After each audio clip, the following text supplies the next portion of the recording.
আজ কথা বলবো ধুরন্ধর মুভিটা নিয়ে। তোমরা অনেকেই মুভিটা ট্রেলার বা মুভিটা দেখে নিয়েছো, কিন্তু যারা দেখোনি তাদের জন্য এই ভিডিওটা। যারা একদমই দেখোনি তারা আমার টেলিগ্রাম চ্যানেলটা জয়েন করে নাও। প্রথমে এই মুভিটার বিষয়ে কথা বলি। এই মুভিতে আই থিঙ্ক 6টা গান আছে এবং এর কাস্ট আছে রণবীর সিং, সঞ্জয় দত্ত, অর্জুন রামপাল, অক্ষয় খান্না। এছাড়া অনেকেই আছে এই মুভির মধ্যে। যখন একটা মানুষ সিস্টেমের জালে আটকে পড়ে যায় তখন তার বেরিয়ে আসা পথটা কতটা ভয়ঙ্কর হতে পারে, এটা শুনে হয়তো তোমরা বুঝতে পেরেছো এই মুভিটার টপিক কি ধরনের। এই মুভিটির বড় শক্তি হলো এর মেকিং এবং এর ক্লাইম্যাক্স। দেখতে বসলে পরে বোঝাই যায় না 3 ঘন্টা কখন পেরিয়ে গেল। এই মুভিতে যারাই কাজ করেছে সবাই অসাধারণ অ্যাক্টিং করেছে, কিন্তু অক্ষয় খান্না আর রণবীর সিং যেমন সাইলেন্ট কিলার। ক্লিনিক প্লাসের অ্যাড তো তোমরা অনেকে সবাই দেখেছো। এই হিরোইনটার নাম কি তোমরা বলতে পারবে? এই হিরোইনটার নাম কি?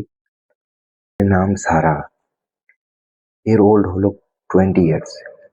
অনেক কিছুই রিভিউ করলাম, কিন্তু এই মুভিতে শুধু অ্যাকশনই নয়, সাসপেন্স আছে, থ্রিলার আছে।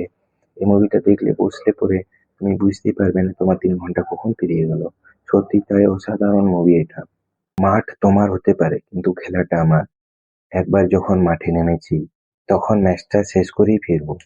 এটা হলো রণবীর সিং এর কথা, যা এই মুভিতে পুরো বুঝিয়ে দিয়েছে। তাই এই বলে আমি শেষ করলাম। পরের ভিডিওতে তোমাদের সাথে দেখা হচ্ছে। তোমরা যদি মুভি লাভার্স হও তাহলে আমার টেলিগ্রাম চ্যানেলটাকে জয়েন করো। টেলিগ্রাম লিঙ্কটা ডিসক্রিপশনে আছে, চেক আউট করে নিও।